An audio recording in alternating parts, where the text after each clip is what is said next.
गुजरात विधानसभा चुनावों के नतीजे बेहद दिलचस्प रहे। यहां पर बीजेपी ने शानदार जीत दर्ज की। बीजेपी ने इस बार चुनावों में कई युवा चेहरों पर दांव लगाया था और इनमें से एक चेहरा हार्दिक पटेल का था। बीजेपी ने हार्दिक पटेल को वीरमगाम सीट से चुनावी मैदान में उतारा था और दिलचस्प बात यह रही कि हार्दिक पटेल शानदार जीत दर्ज करने में कामयाब हुए। अब जब से हार्दिक पटेल विधायक बने हैं तभी से वो ताबड़तोड़ काम किए जा रहे हैं और इसका उदाहरण उनके सोशल मीडिया अकाउंट पर देखने को मिल रहा है। जी हां, हार्दिक पटेल जगह जगह जा रही हैं, बच्चों के लिए सोच विचार कर रही हैं, शिक्षा की नीति को आगे बढ़ा रही हैं और इसको लेकर वो अपने ट्विटर पर बैक टू बैक पोस्ट साझा कर रही हैं, जो ये बताने के लिए काफी है कि बीजेपी का ये फैसला गलत नहीं था। हार्दिक पटेल अपने क्षेत्र के लिए दिन रात एक करके काम कर रही हैं। इसी कड़ी में हाल फिलहाल हार्दिक पटेल ने कुछ ऐसा काम किया जिसमें उन्होंने प्रधानमंत्री मोदी का भी जिक्र किया। हार्दिक पटेल ने इसकी जानकारी ट्विटर पर दी। ट्वीट करते हुए हार्दिक पटेल ने लिखा, आज मेरी वीरमगाम विधानसभा क्षेत्र के लोगों का ऋण स्वीकार किया एवं विशाल जनसभा को संबोधित किया। ये सिर्फ जनसभा नहीं है बल्कि जनता का प्यार और विश्वास है। प्रधानमंत्री श्री नरेंद्र मोदी जी के सबका साथ, सबका विकास, सबका विश्वास, सबका प्रयास के सूत्र को साकार करने का काम करेंगे। इसी के साथ हार्दिक पटेल ने कई सारी तस्वीरें साझा की हैं जिसमें वो मंच पर बैठे हुए दिख रहे हैं, जनता को संबोधित करते हुए दिख रही हैं और एक बहुत बड़ी भीड़ यहां पर नजर आ रही है जो हार्दिक पटेल को सुन रही है। इसके अलावा दूसरे ट्वीट में हार्दिक पटेल लिखते हैं, मेरे वीरमगाम विधानसभा क्षेत्र के वलाना गांव में स्थित सरकारी स्कूल के आचार्य के निवृत्त समारोह में उपस्थित रहा एवं स्थानीय लोगों को संबोधित किया। साथ ही स्कूल में ठंडे पानी के कूलर का उद्घाटन किया। इसके साथ भी हार्दिक पटेल ने अपनी कई तस्वीरें साझा की हैं। बता दें आपको, इससे पहले भी हार्दिक पटेल ने कई जगह जाकर दौरा किया और इसकी तस्वीरें साझा करते हुए ट्विटर पर लिखा था, मेरे विधानसभा क्षेत्र के देत्रोज तहसील के रामपुरा स्थित शाह एमएच विद्यालय में गणित विज्ञान मेले का उद्घाटन किया और बाल वैज्ञानिकों की अद्भुत कलाओं का प्रदर्शन देखा। गुजरात के पास अद्भुत युवा शक्ति है और उस युवा शक्ति को भाजपा सरकार ने हर कदम पर प्रोत्साहित किया है। इसके अलावा हार्दिक पटेल ने एक और ट्वीट में लिखा, आज मेरे विधानसभा क्षेत्र के देत्रोज तहसील के डांगरवा गांव में ग्रामीणों से संवाद किया। सरकार की विभिन्न जनहितैषी योजनाओं को हर एक घर तक पहुंचाने का संकल्प लिया है। जनता के आशीर्वाद से गुजरात में एक बार फिर भाजपा सरकार बनी है। प्रतिनिधि के रूप में हम हमारी जिम्मेदारी अदा करेंगे। हार्दिक पटेल ने इससे पहले एक और ट्वीट किया था जिसमें उन्होंने लिखा था, प्रधानमंत्री श्री नरेंद्र भाई मोदी ने नई शिक्षा नीति के तहत ग्रामीण क्षेत्र के बच्चों को टेक्नोलॉजी में भी प्रथम स्थान पर पहुंचाने का प्रयास कर रहे हैं और इसी क्षेत्र में मैं मेरे विधानसभा विस्तार में शिक्षा को महत्व दे रहा हूं। देखा जाए तो हार्दिक पटेल दिन पर दिन जिस तरह से काम कर रही हैं, वीरमगाम की जनता को काफी पसंद आ रहा है और उन्हें अपने फैसले पर गर्व महसूस हो रहा है।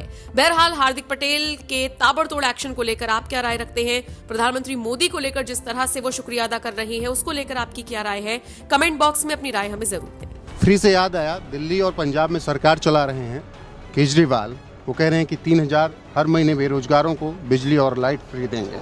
क्या आप सोच रहे हैं कि इसका असर यहाँ कुछ पड़ेगा? जो लोग फ्री की बात करते हैं ना, वो निकम्मे बनाने की बात करते हैं। हमारे यहाँ का नौजवान फ्री में कुछ नहीं लेना चाहता, अपने बाहुबल के दम पे लेना चाहता है और वो बाहुबल का दम है कि उसको मेरिट के आधार पर रोजगार मिल जाए, मेरिट के आधार पर सम्मान के साथ नौकरी मिल जाए।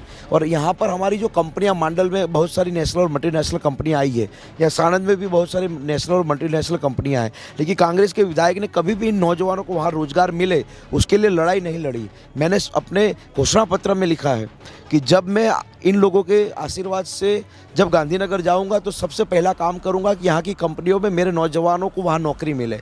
जहाँ प्यार से बात होगी वहाँ प्यार से करेंगे और जहाँ दम लगा के करना पड़ेगा वहाँ दम लगा के भी अपने नौजवानों को नौकरियाँ दूंगा। मेरी तरफ से आखिरी सवाल, उसके बाद हमारी सहयोगी नम्रता के 2 सवाल होंगे। आखिरी सवाल ये है कि भारत जोड़ो यात्रा इस वक्त चल रही है, आपके कभी रिश्ते रहे हैं उस पार्टी से, क्या टेक है आपका राहुल गांधी और भारत जोड़ो यात्रा? उनको पहले कांग्रेस जोड़ लेना चाहिए, बाद में भारत जोड़े, कोई दिक्कत नहीं है। जो लोगों की, जिस नेता की पार्टी में ही टूटा फूटा बिखरा हुआ सब कुछ चीज़ें हैं, वो कहेंगे कि मैं भारत जोड़ रहा हूँ। हार्दिक को क्या बात चुभ गई जो छोड़ना पड़ा?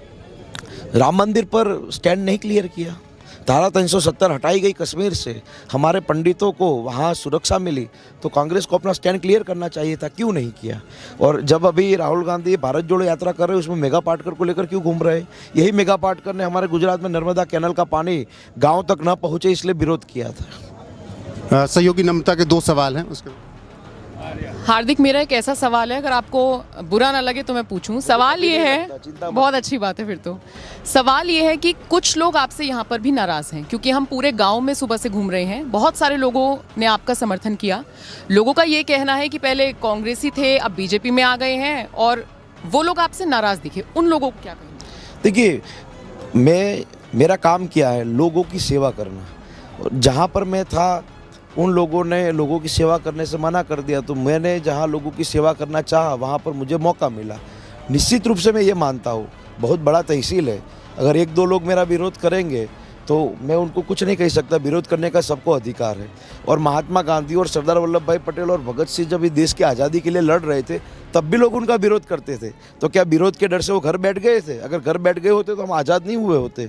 तो विरोधी विरोध करेंगे।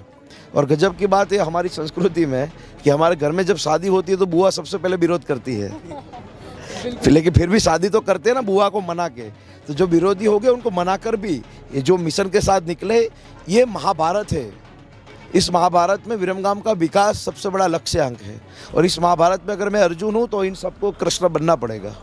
एक मेरा आखिरी सवाल है जिग्नेश मेवाणी को लेकर। उनसे पूछा गया कि आपको क्या लगता है हार्दिक पटेल ने बीजेपी क्यों ज्वाइन की, तो उन्होंने साफ साफ कहा कि मुझे एक प्रायोरिटी दिखाई देती है, एक वजह साफ दिखाई देती है, वो ये कि उनके ऊपर जो भी मुकदमे चल रही हैं उनमें से 2-3 मुकदमे ऐसे हैं जिनके लिए वो 15 से 18 साल तक जेल में जा सकते थे। उनसे डर के उन्होंने बीजेपी। अच्छा है, तो जिग्नेश भी वहाँ लॉन्ग टाइम रहे तो अच्छी बात है, वो भी कहीं हमारे साथ फ्यूचर में ना आ जाए।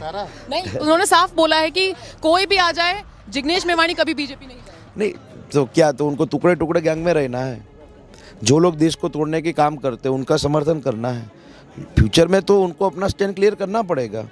और बात रही कि मुझ पर जो मुकदमे लगे हैं, मैंने तो लोगों की लड़ाई लड़ने के लिए मुझ पर मुकदमे लगे हैं। मुझ पर किसी लड़के की छेड़छाड़ करने का मुकदमा नहीं है।